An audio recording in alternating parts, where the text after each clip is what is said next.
Halo Sobat Progresif, kita berjumpa dalam program perdana Memori Kolektif. Memori Kolektif adalah program yang menampilkan berbagai isu-isu sosial kemanusiaan masa lalu untuk kami jadikan pembelajaran di masa sekarang dan masa yang akan datang. Hari ini saya Erna Andriani dan Dandi Kaca Sungkana akan ditemani oleh narasumber kami, Ibu Sucen Marching. Manggil Mbak aja ya, Iya, jangan terserah. Ibu ya. Manggil biar nama lebih ya enak. nggak apa-apa, terserah kok. Oke.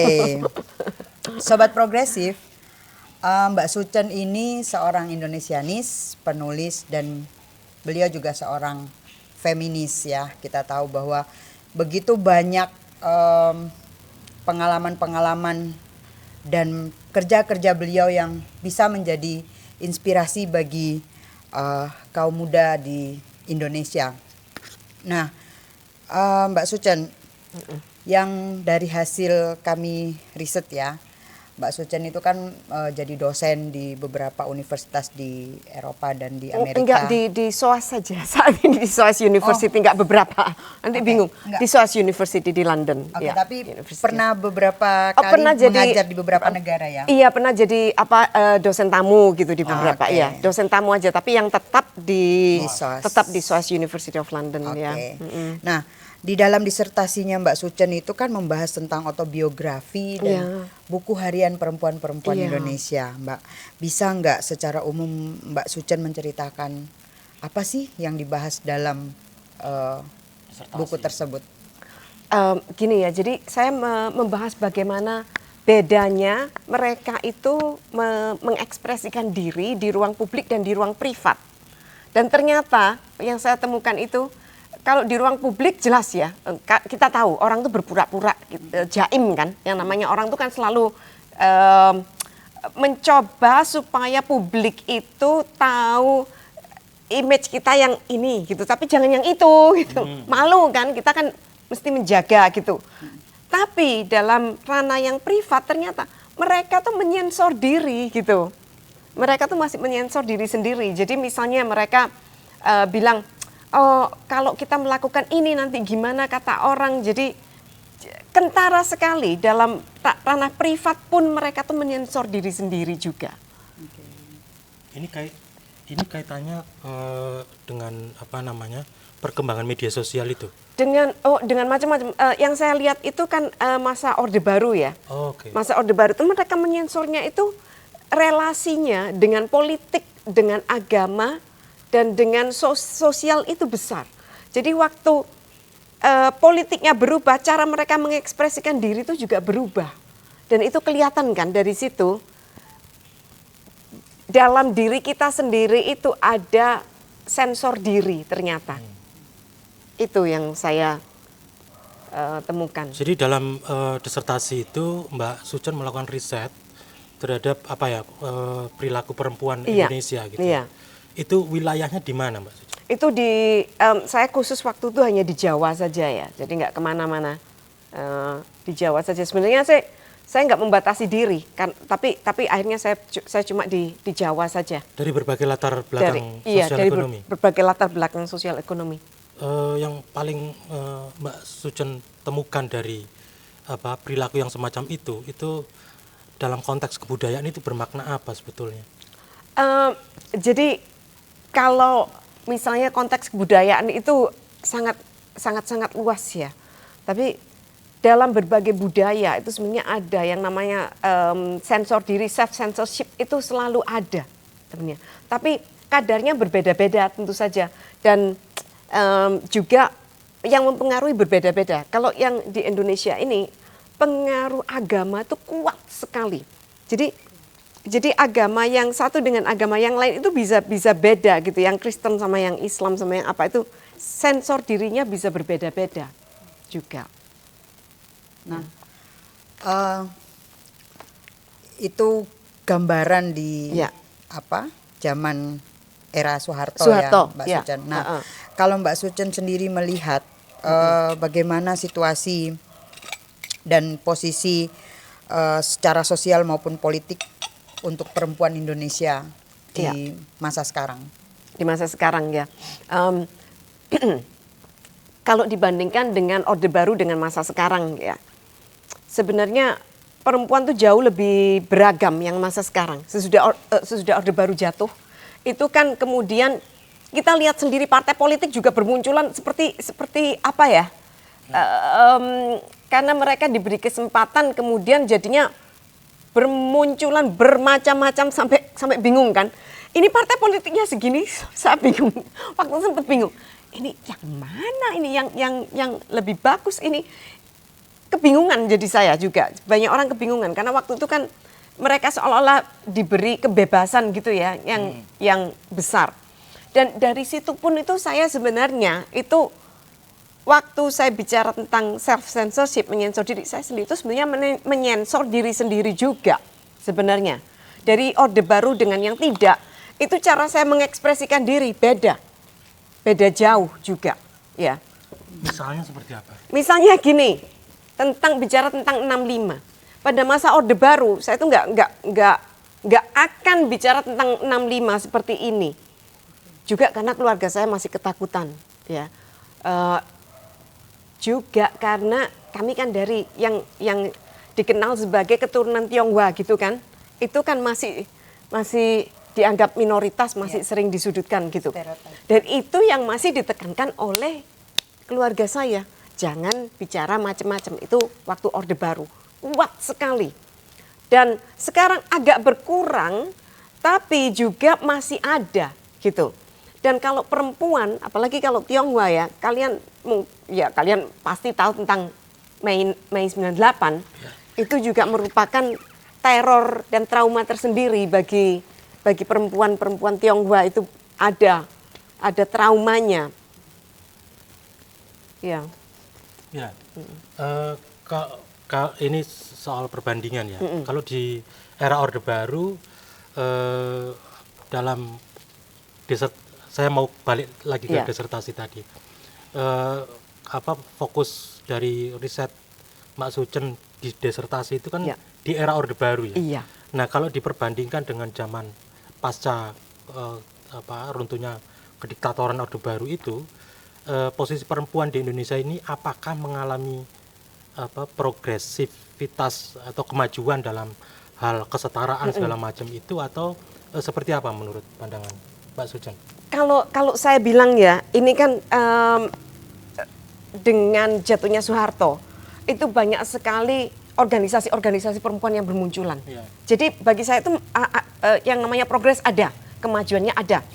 Tapi memang waktu itu organisasi perempuan yang bermunculan itu yang terutama itu dari kalangan menengah ke atas dan urban ya, waktu itu ya. Nggak seperti kalau dibandingkan misalnya Gerwani, itu kan grassroots, mereka tuh sering turba gitu. Nah ini enggak, itu dari atas karena mungkin saja pengaruh yang paling besar itu kan dari barat waktu itu. Jadi saya tetap mendukung, bagi saya itu bagus, bukannya jelek gitu ya. Seperti jurnal perempuan itu kan kelihatan kan kelasnya tuh kan Jakarta, urban, terus kalangannya menengah ke atas gitu kan. Kita lihat sendiri kumpulnya di mana kan, di hotel biasanya ya toh pertemuannya. Nah, bandingkan dengan Gerwani yang kalau ngumpul itu di mana gitu. Terus kegiatannya dengan kalangan bawah kan. Dengan grassroots. Terus mereka turba. Nah, ini enggak gitu, bedanya kan kelihatan ya bedanya ya. Saya nggak bilang ini jelek loh ya, cuma saya ingin membandingkan yang satu sukanya kumpul di hotel, yang satu di mana gitu, kelihatan. Dan saya nggak bilang kumpul di hotel tuh jelek, enak, memang. Ya, dan saya nggak menyalahkan, cuma kita lihat bedanya dan seharusnya ada yang mengisi gitu loh, yang di sini juga ada yang mengisi, ya. Itu yang sampai sekarang belum ada yang mengisi. Kalau saya lihat belum ya. Masih belum ada yang di sini yang mana sih grup-grup feminis yang turba itu kan jarang gitu loh. Masih jarang yang seperti Gerwani. Nggak ada. Jadi nggak ada yang Gerwani. Keras sekali Gerwani itu nggak ada. Nah, itu yang masih bagi saya itu kurangnya tuh di situ, ya. Jadi Kurang. proses pengorganisasian ke bawah itu kurang. Kurang kalau karena- dibandingkan dengan yang dulu ya, itu masih kurang. Yang seperti Gerwan itu seharusnya ada gitu loh ya. Ya itu mungkin karena sudah puluhan tahun ya. Puluhan tahun ditindas, organisasi yang membasis nggak cuma ditindas ya, dihancurkan, dihancur leburkan Ada proses gitu. penghancuran yang itu puluhan tahun Dihancur gitu. leburkan, nggak cuma ditindas. Kalau ditindas saja masih bisa Nah, saya mau sembunyi-sembunyi kan. saya Ini mau- dihancur leburkan nih. ya Mbak Sucen.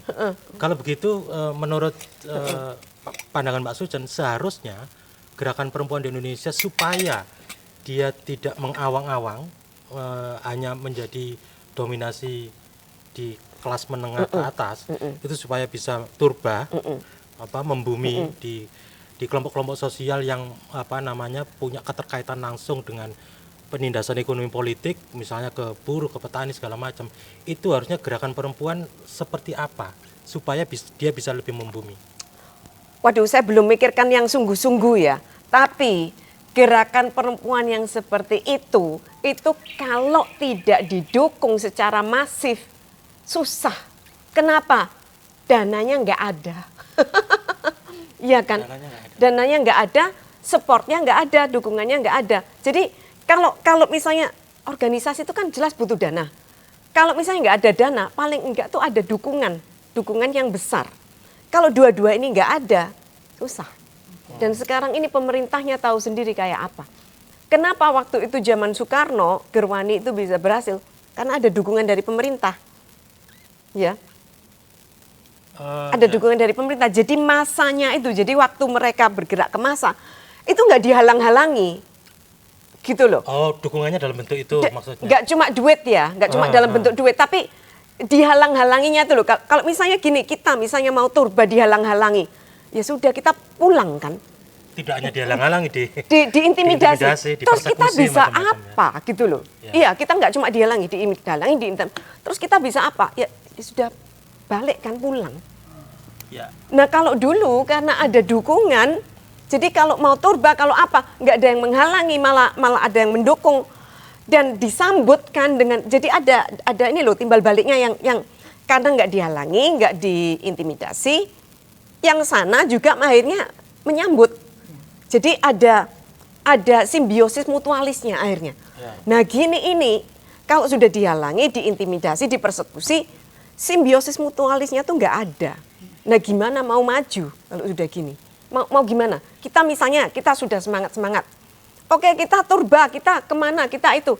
Dihalangi, diintimidasi. Yang sini nggak bisa masuk, yang sana takut. Ya. Gimana terusan mau maju? Ada problem itu. Kan yang di sebelah sana, yang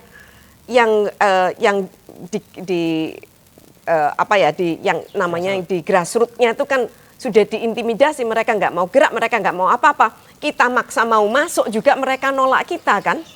Betul. Bisa apa? Ya, Gitu loh. betul. Jadi dukungannya tuh nggak cuma dana ya, dana penting. Tapi dukungan secara ini loh, secara moral, secara politik, secara sosial. Gerakan sosialnya Itu penting. ya. Betul. Iya. Iya. Kalau ini nggak ada ya, presidennya lihat saja seperti itu, pejabatnya seperti itu. Terus kita bisa apa? Kita rame-rame ke situ dihalangi, diintimidasi ya. Terus kita mau apa? Sekarang. Paling-paling mau pulang lagi. Iya. Mbak Sucen. Cari makan sendiri-sendiri habis gitu. Iya. Ya kan? Mbak Sucen, balik ke tadi ada pernyataannya Mbak Sucen bahwa setiap perempuan itu kan pasti memiliki sensor dalam dirinya masing-masing Iya. kan. Nah, saya pengen tahu dari apa yang Mbak Sucen lakukan kan.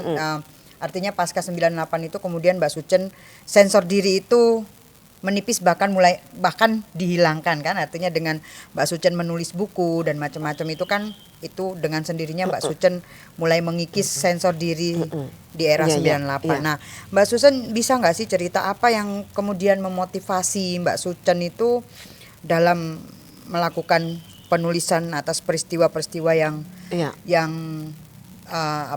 terjadi di tahun 65 itu yang mungkin dengan naiknya Prabowo ini sekarang kita bisa bilang bahwa isu ini masih tetap sensitif gitu. Iya. Jadi menjadi lebih sensitif lagi bagi banyak orang Iya. sebenarnya. Iya, betul. Ya. Jadi proses saya itu gini ya. saya dulu kan waktu masa Orde Baru itu sudah dipeseni sama orang tua, saya nggak usah bicara banyak-banyak tentang politik. Ya sudahlah, saya bicara tentang perempuan feminis yang nggak terlalu politis gitu ya, apalagi tentang 65 saya nggak bicara sama sekali. Saya memegang janji saya gitu pada orang tua saya. Terus habis itu peristiwa 98, saya pikir ini kok ini ya orang-orang Tionghoa nggak politis tapi terus juga dijadikan korban gitu loh. Iya kan? Jadi kalau kita diem terus juga buat apa gitu loh. Saya mulai memikirkan itu. Jadi kalau kita takut-takutan terus buat apa gitu loh terusan. Nggak akan mengubah situasi. Kita kalau diem saja itu kita pikir kita selamat. Enggak juga gitu kalau kita diem. Kelihatannya kita selamat, tapi dalam jangka panjang sebenarnya tuh kita nggak menyelamatkan diri sendiri dan juga sebenarnya nggak menyelamatkan orang lain, nggak menyelamatkan siapa-siapa akhirnya. Itu yang saya pikir. Tapi karena mama saya masih trauma, saya masih menjaga ya perasaannya mama saya. Yang sebenarnya yang mendorong saya sangat besar itu filmnya Joshua Oppenheimer itu, yang Jagal. Waktu sesudah saya nonton Jagal, itu sebenarnya saya cukup ngeri ya, karena waktu itu tuh saya mengerti betul kenapa mama saya trauma, karena memang mengerikan gitu loh, anunya itu. Mereka tuh benar-benar brutalnya tuh nggak main-main. Menyiksa orangnya tuh nggak main-main. Jadi waktu saya nonton film itu tuh, aduh, habis nonton, saya nggak bisa tidur. Karena tuh saya melihat itu yang dihadapi oleh orang tua saya. Itu yang dihadapi oleh papa saya. Ya, papa saya kan PKI. Ya, dan itu disembunyikan oleh mama saya. Dan papa saya itu pengurus PKI Surabaya sebenarnya. Itu disembunyikan sama mama saya, kenyataan itu. Nah itu yang akhirnya saya pikir, saya bisa mengerti traumanya, tapi kalau saya diam saja, ini kan trauma yang luar biasa dan kebrutalannya juga luar biasa. Nah kalau ada kebrutalan seperti ini, kita diam saja itu loh. Terus kapan orang-orang itu taunya, kapan terkuaknya? Dan mereka masih dengan bangga gitu kan, jagal-jagal ini masih dengan bangga bilang, oh saya membunuh ini, saya ini kepalanya saya penggal, ini saya siksa seperti ini, itu seperti mereka tuh pahlawan. Keterlaluan sekali bagi saya kalau kita mendiamkan kebrutalan seperti ini. Itu yang bagi saya pikir, oke, saya mesti bicara. Sejak setelah nonton filmnya Joshua itu ya, Jagal dan Senyap itu. Berarti itu awal tahun 2000-an ya? Iya, 2000 sekian. Sebentar, 2013, 2012, 2013. Ya, 2013. Sejak itu kemudian apa yang dilakukan Mbak Sujen? Waktu itu saya mulai mewawancarai ini ya, korban dan penyintas dan keluarganya ya. Dan kemudian saya tulis dalam buku The End of Silence. Ya. Kemudian saya juga meneliti tentang eksil dan saya mulai menulis cukup banyak dan saya mulai mewawancarai mama saya sendiri tentang apa yang terjadi sebelumnya. Apa reaksi mama? Masih ketika anaknya masih takut sekali dan dia bilang, oke, kamu bisa nulis tapi dalam bahasa Inggris nggak diterbitkan di sini, ya. Jadi makanya itu saya tulis dalam bahasa Inggris nggak diterbitkan di sini, karena saya nggak mau, ya, diterbitkan di sini dulu. Dan saya cerita gini tapi saya nggak pernah menulis tentang biografi saya tentang autobiografi saya tentang 65 kan, walaupun sebenarnya saya ingin menulis gitu, tapi saya masih menjaga perasaan mama saya. Mungkin saya menunggu kalau dia sudah meninggal baru saya bisa menulis, mungkin ya. Karena saya masih menjaga. Nah, waktu saya wawancara itu kan, waktu kecil, itu saya tuh sudah dengar papa saya itu di penjara, dulunya tuh dengar. Walaupun kakak-kakak saya sama mama saya nggak mau cerita, tapi akhirnya dengarkan. Waktu saya tanya, mama saya tuh bilangnya, oh papamu tuh di penjara bukan karena masuk organisasi politik, tapi karena dia itu difitnah sama temannya. Itu dulu ceritanya dulu. Terus waktu saya nulis tentang kisah saya sendiri, saya mulai tanya-tanya ke mama saya. Ceritanya mulai beda. Mama saya bilang, oh ya aktif kok politik papamu itu. Dan saya tuh sudah curiga gitu loh, papa saya tuh nggak mungkin nggak berpolitik. Soalnya waktu saya nonton TV sama papa saya, itu kalau dia tuh lihat wajahnya Soeharto, marah-marah sendiri.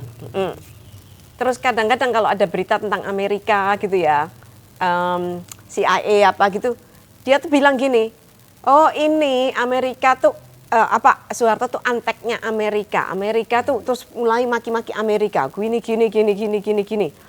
Kan nggak mungkin kan orang tuh nggak berpolitik kalau ngomelnya tuh kayak gitu loh. Jadi saya sudah dari dulu tuh agak nggak percaya. Nah, waktu tahun 2015 ya kalau nggak salah. Waktu saya menyelesaikan buku itu, mama saya itu manggil saya. Itu waktu itu saya di sini lagi mau balik pulang ke London tuh dipanggil sama mama saya. Terus mama saya bilang, jangan cerita siapa-siapa ya. Papamu itu sebenarnya pengurus PKI Surabaya. Itu tahun 2015-an itu. Iya. Nah terus pertanyaan saya yang berikut, kok papa masih hidup? Soalnya pengurus-pengurus PKI Surabaya itu kan kepalanya tuh sudah ditancapkan di Jembatan Merah kan. Dijadikan pajangan di situ pengurus. Ternyata papa saya itu baru dilantik sebagai pengurus itu pas persis sebelum G30S itu loh, pecah tuh loh. Jadi pas persis sebelum itu dia dilantik, suratnya tuh belum sampai Jakarta, sudah kacau kan karena kan kantor pusat PKI itu sudah diobrak-abrik, sudah radio sudah diambil alih. Jadi waktu itu komunikasi sudah kacau. Ya. Jadi papa saya itu belum resmi jadi pengurus sebenarnya, tapi sudah dilantik. Resminya cuma di Surabaya, tapi belum sampai sana. Jadi waktu dia ditangkap, orang itu nggak tahu siapa dia gitu. Jadi itu ceritanya. Ya. Sekarang saya cerita yang lain. Ya. Karena waktu itu saya kan bilang ke Joshua Oppenheimer, saya nulis email ke dia, Jos, ternyata papa saya ini pengurus PKI Surabaya. Terus dia bilang, nggak heran sebenarnya, karena namamu tuh Marching. Marching kan nama saya, tahu dari mana? Dari mana? Dari mana itu Mbak? Bisa diceritakan? Ada yang bisa nebak? Long March-nya Mao. Long March-nya Mao Zedong.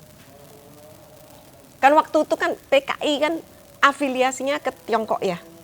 Ya kan mereka kan begitu itunya Mao itu kan wah idealismenya, tapi abis gitu ya Mao ya korup juga kan. Ya. Tapi waktu itu kan mereka kan buku-bukunya Mao, ajarannya Mao itu kan sebenarnya cukup bagus gitu loh, tulisan-tulisannya yang awal-awal tuh bagus sekali tentang turba, tentang apa tuh sangat bagus. Nah, itu kan jadi orang-orang melihat Mao tuh wah gitu. Dan kemudian ternyata dia mengecewakan. Dari situ Long March-nya Mao itu nama saya Marching.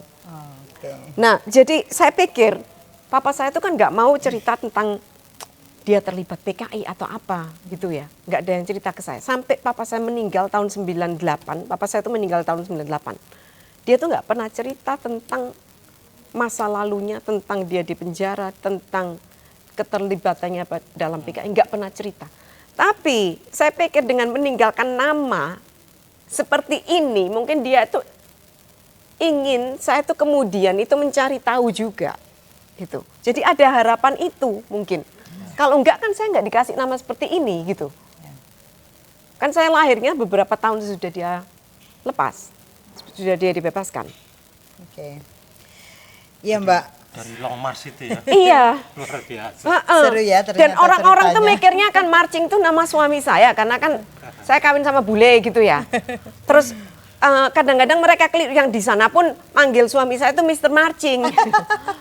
Iya yang di London, padahal saya enggak ganti nama. Jadi Marching itu nama saya, pemberian papa saya. Memang aneh sih namanya. Iya, iya. Guru-guru saja waktu itu tanya, namamu kok Marching? Nggak tahu. Saya bilang gitu. Soalnya waktu saya tanya orang tua saya, jawabannya yang bulat. Dalam tradisi nama-nama Tionghoa itu nggak ada kan? Nggak ada. Nggak ada ya? Ini siapa yang namanya Marching di Indonesia? Saya ya heran, nama kok aneh gini. Habis saya tahu tentang itu. Iya ya, terus saya tanya ke mama. Iya betul. Tapi Dari kalau Long March kalau yang nama ini Su itu kan marga ya? Suchen enggak, nama marga saya itu Huang, ya. Tapi nggak Jadi- ada di nama. Enggak ada. Nah, itu cerita lagi. Sebentar. Ah, Ini ada cerita yang lagi. menarik ini. Bentar. Waktu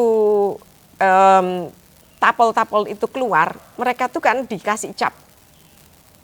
Ya, ET. ET. Tapi kan nggak banyak yang tahu ada cap G juga. Oh ya? Ada cap G. Ada. G itu artinya Gestapo. Itu lebih serius daripada ET. Itu di KTP Di juga? KTP Di itu. KTP. Oke. Jadi nama papa saya itu William Beng G. G itu Gestapo. Itu lebih serius dari ET. Kalau ET itu masih ekstapol, G itu Gestapo. Jadi Gestapo itu terlibat langsung pembunuhan jenderal. Nggak senting ta. Papa saya itu waktu terjadinya tuh di Surabaya nggak ngerti apa-apa tuh loh, kok dituduh. Oke. Dituduh terlibat pembunuhan jenderal tuh orang kan nggak masuk akalnya tuh keterlaluan. Dan ini yang membuat saya juga masih marah ya, karena fitnahnya itu loh kok sebesar itu loh kepada keluarga kami. G. Mama saya tuh lihat cap ini itu stresnya bukan main, karena dia tahu dengan cap ini masa depan keluarganya akan hancur. Anak-anaknya nggak akan bisa apa-apa gitu loh dengan ini. Mama saya sudah stres.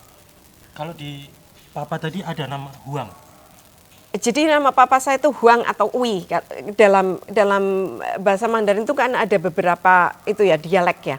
Kalau Huang itu dalam bahasa Mandarin, Ui itu dalam bahasa Wih, tulisannya gimana? OEI. Oh, Jadi papa saya namanya Ui Lian Beng, marganya Ui. OEI. Marganya itu marga Ui. Ya. Jadi Sama seperti Pak itu ya. Pak Ui, Wi. Pak Ui itu Pak marganya Ui, ya. Ya. Satu Marga kita sama. Nah, Ui Lian Beng belakangnya G. Ya. Nah, mama saya ini mikir gimana caranya menghilangkan G ini supaya hilang. Nah, dia tuh ke kantor kelurahan lihat kok di situ ada pegawai muda baru dan pegawai mudanya ini rajin. Dia di sana masih kerja, yang lainnya sudah pulang. Oh, kesempatan ini.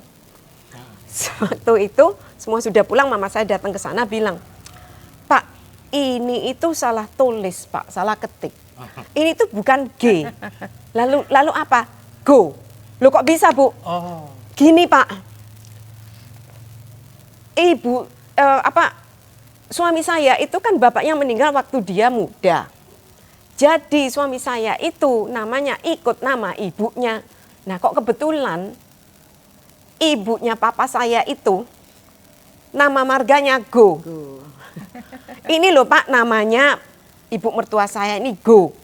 Nah, ini itu Go, Pak, karena suami saya itu ikut marga ibunya. Tolong diganti ya Pak, Go. Nanti, waduh Bu, ini kan saya kerja lagi. Saya bayar Pak, berapa uang ekstra? Ya sudah, diganti Go semua. Jadi nama belakang saya ini, Suchen Marching Go, di paspor. Yang nggak pernah saya pakai nama Go itu. Jadi, tapi di paspor tuh nama saya Suchen Marching Go. Nanti saya tunjukin sih paspor saya. Aneh gitu. Ya dulu perasaan ada deh tulisannya Di Facebook kan Suchen Marching Go, iya.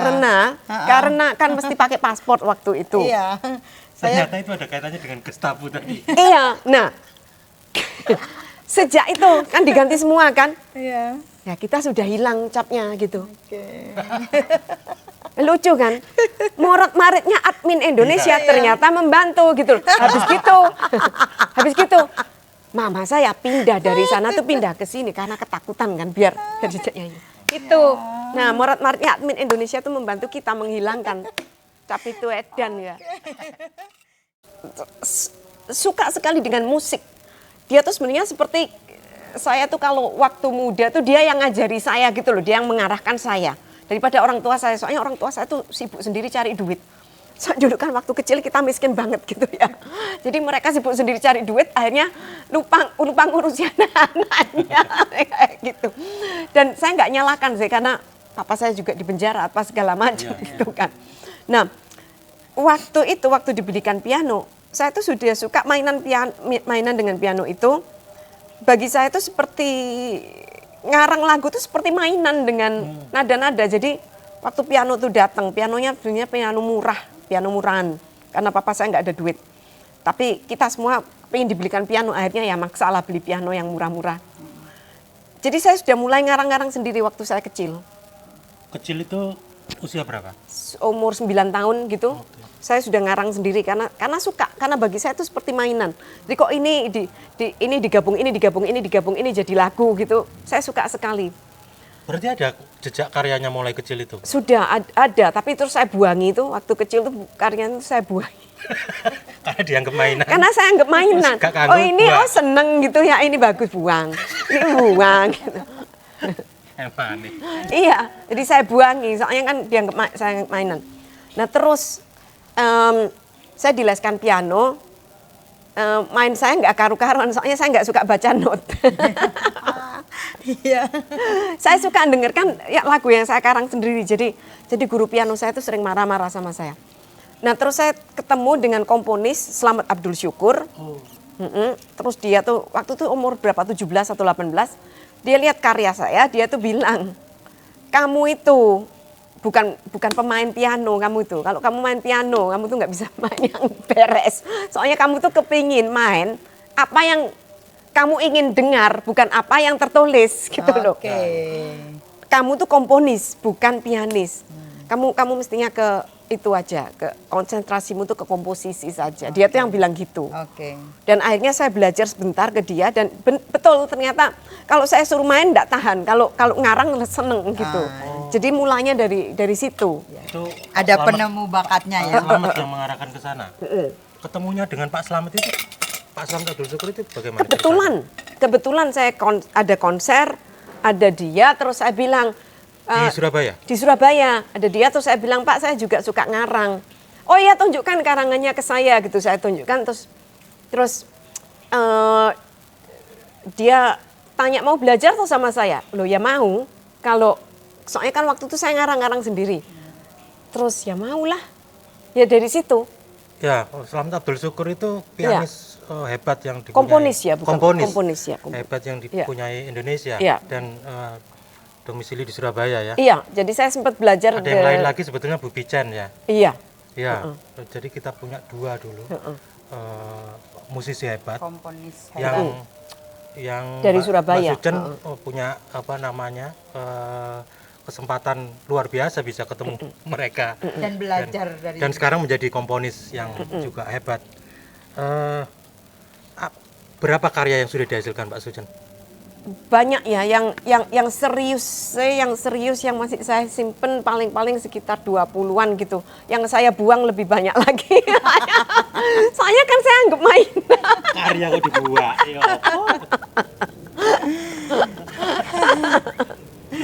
Iya. Nanti buku-bukunya jangan dibuang. Iya.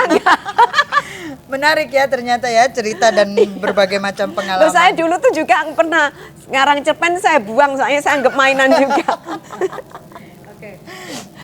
Iya. Mbak balik lagi ke musik ya. Iya. Mbak Sucen sebagai seorang komponis. Nah, bisa nggak Mbak cerita bagaimana Mbak Sucen itu bisa memenangkan suatu kompetisi internasional di Singapura? Oh, itu ya iseng sih sebenarnya. Iseng lagi. Saya lihat pengumumannya, terus kok saya sudah ada karya gitu. Ya saya kirim, menang, ya sudah gitu aja. Ceritanya gitu. Kalau sebenarnya yang nggak iseng itu justru waktu kompetisi nasional yang diadakan sama kedutaan Jerman. Itu waktu itu kan ada kompetisi nasional diadakan sama kedutaan Jerman bekerja sama dengan Mercedes-Benz.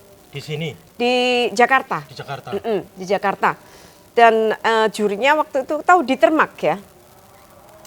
Dietermark, pokoknya dari Jerman juga, jurinya di Jerman dan dari Indonesia juga Slamet jadi juri. Terus waktu itu Slamet yang bilang ke saya, kamu ikutan lah. Nah waktu itu memang akhirnya saya kerja sungguh-sungguh gitu untuk khusus untuk itu ya, karena kan itu untuk piano tunggal. Jadi saya mengerjakan dengan sungguh-sungguh, cukup sungguh-sungguh waktu itu. Tidak lagi main-main. Enggak main-main. Tapi yang internasional itu justru iseng karena sudah ada karya. Kebetulan ada karya, terus ada pengumuman itu ya saya kirim. Siapa tahu gitu kan, menang. Yang ini nggak menang. Yang itu juga menang, yang Oh, menang juga yang menang kedutaan juga yang Jerman di itu. kedutaan Jerman itu menang juga. Oh. Wah, menarik ini.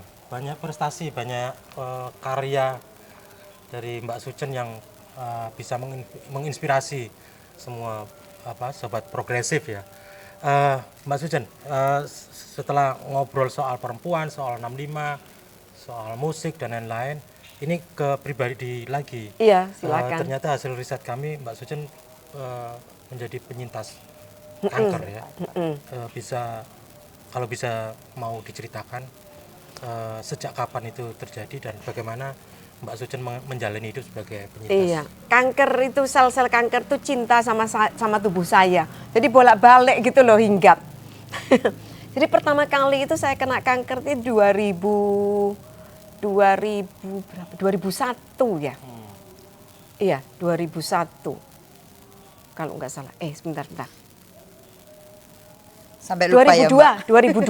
2002. Saya soalnya habis nikah terus kena kanker 2 bulan. Saya nikah 2002, iya. Terus habis gitu 2 bulan kemudian kena kanker. Kanker di sini tiroid. Tiroid.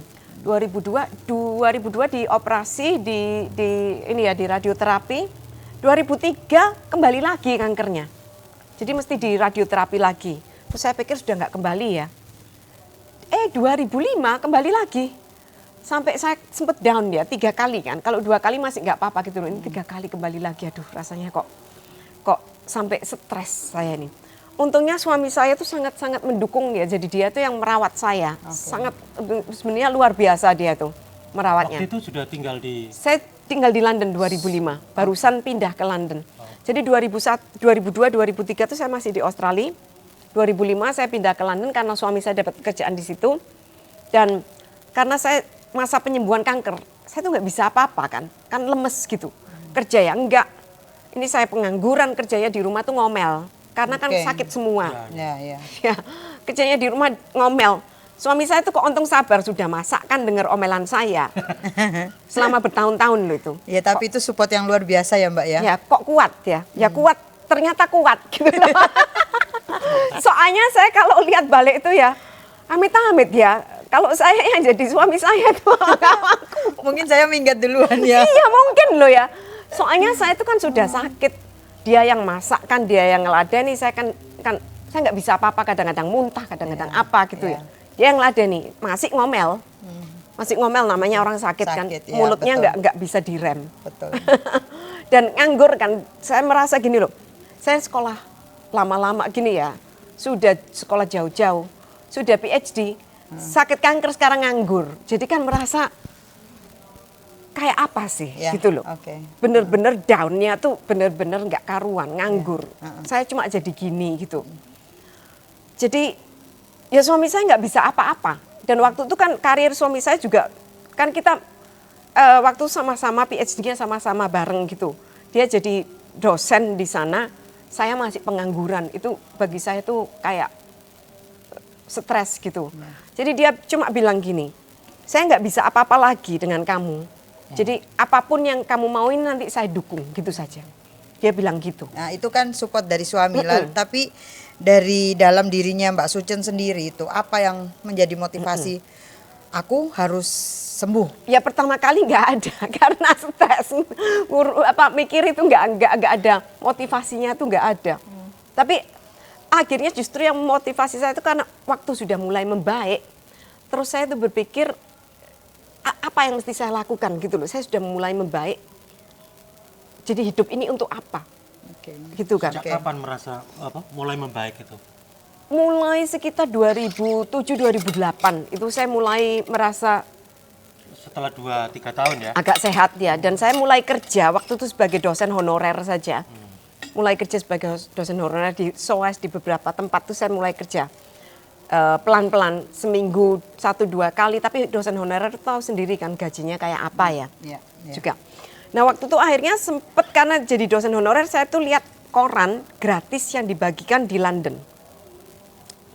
Saya mikir ini koran gratis ini ya, karena gratis jadi mereka waktu baca ditinggal kembali. Jadi yang baca kan banyak, tapi isinya nggak karuan. Koran gratis itu isinya banyak iklannya, banyak apanya. Saya mikir kalau ada koran gratis, tapi yang isinya itu yang berbobot gitu yang memberi ini ya, masukan politik sama sosial budaya itu kan lebih bagus. Itulah yang bikin saya membuat Bhinneka, akhirnya majalah Bhinneka. Yang saya bagikan gratis. Jadi supaya mereka juga ikut menyebarkan. Itu di London ya Mbak? Itu saya bikin, idenya dari London tapi saya bikinnya di Indonesia. Majalah Bhinneka tuh saya sebarkan akhirnya. Saya balik ke Indonesia, saya bikin majalah Bhinneka, terus suami saya akhirnya protes gitu loh. Soalnya kan saya lama di Indonesia kan, dia bilang kamu sakit saya yang anu itu, habis gitu kamu ninggal. Melarikan kurang diri. ajar gitu loh. Kamu sudah sembuh ninggal aku. Kurang ajar kan. Iya. Iya saya akhirnya ya sadar iya ya kurang ajar akhirnya saya kembali majalah Bhinnekanya saya itu dari sana, tapi ya akhirnya ya kacau kan. Kacau kan, berantem sendiri gitu loh. Soalnya kan kalau di monitor dari jauh tuh ya tahu sendiri ya. Betul. Berantem sendiri nggak karena akhirnya ya bubar lah majalah Bhinneka tuh 2015 gitu. Yang terakhir majalah Bhinneka itu terus bubar. Dah terus ya itu akhirnya ya tapi majalah Bhinneka tuh yang sebenarnya memberi saya semangat hidup ya. Karena saya merasa akhirnya saya bisa lebih berguna gitu loh. Itu memberi saya semangat yang luar biasa. Ini ya, ide, pikiran dan apa yang selama ini dilakukan itu bisa tertuang. Ada media untuk mengaktualisasikan ya Mbak ya. Iya. Tapi sebenarnya 2011 itu kan saya juga kena itu lagi, kena tumor lagi ya. Dan sempat divonis sama dokter saya itu mau mati. 2011 tuh dokternya bilang, ini kankermu yang di sini itu metastasis dari kanker yang dulu. Ini jadi sudah menyebar. Jadi hidupmu tuh kira-kira tinggal 1 tahun lagi. Sampai kasihan sih suami saya juga. Gitu. 2000 berapa tadi? 2011. 2011 ya. Terus ternyata dokternya keliru. Itu dokter di mana Mbak? Dokter di London. Di London. Tapi di London bisa keliru juga ya. Tapi kelirunya tuh karena memang ini tuh kasus yang sangat-sangat jarang. Sampai dokter bedahnya tuh bilang, kalau kamu tuh menang lotre, kamu tuh menang yang itu loh, apa yang jackpotnya itu loh. Soalnya kasus seperti ini tuh 1 di antara 1 juta. Ternyata ini tumor yang ini tuh nggak berhubungan dengan yang lama, yang itu tuh mengherankan sekali katanya. Jadi nyawamu tuh masih selamat. Iya seru ya Sobat Progresif nih, banyak sekali cerita-cerita inspiratif. Baik itu karya, aktivitas maupun pengalaman pribadi Mbak Sucen sebagai seorang penyintas kanker. Nah Mbak ini mungkin closing statement ya. Iya. Apa sih pesan-pesan yang ingin Mbak Sucen sampaikan kepada generasi sekarang dan generasi yang akan datang supaya kehidupan di Indonesia ini baik perempuan maupun laki-laki itu bisa tergerak menuju arah bangsa yang lebih manusiawi dan beradab dan berkeadilan Mbak? Banyak ya, tapi yang pertama kali itu bacalah buku sebanyak-banyaknya. Karena ini berbahaya ya, sosial media ini sekarang. Kalau menyebarkan sesuatu itu kadang-kadang dipercayai begitu saja oleh orang-orang ya. Makanya Trump bisa kepilih itu ya gara-gara itu. Karena sosial medianya sangat kuat, dia dibantu dengan si Elon Musk yang menguasai sosial media. Jadi Trump itu bisa kepilih. Nah, kalau yang di Indonesia ini kan banyak yang heran, Trump kok bisa kepilih? Nah, kalian punya Prabowo itu nggak heran. Itu ya dari mana gitu loh. 11-12. Nggak heran. Jadi ada yang heran kenapa kok bisa Trump kepilih tapi dianya sendiri milih Prabowo, ternyata mati aku gitu kan. Jadi bacalah buku sebanyak-banyaknya dan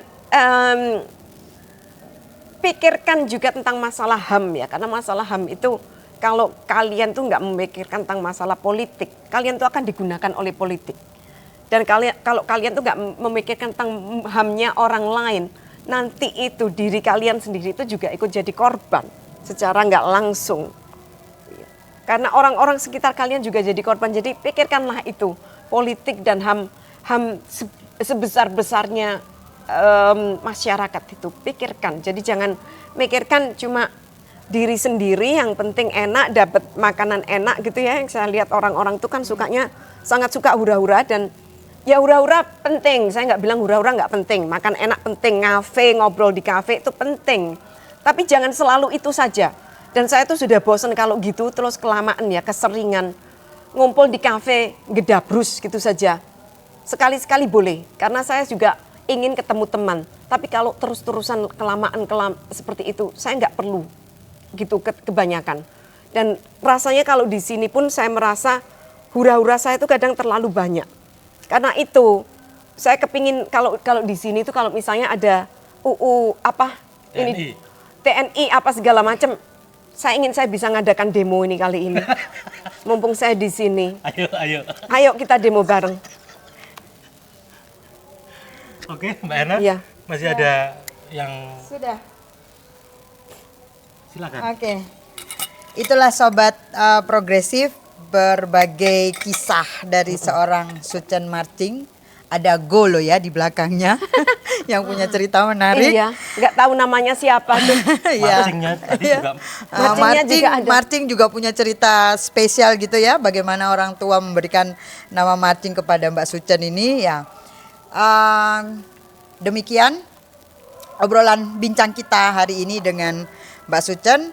Kita akan ketemu di lain kesempatan di episode berikutnya, sudah pasti dengan narasumber juga yang sip. Salam progresif, terus bergerak.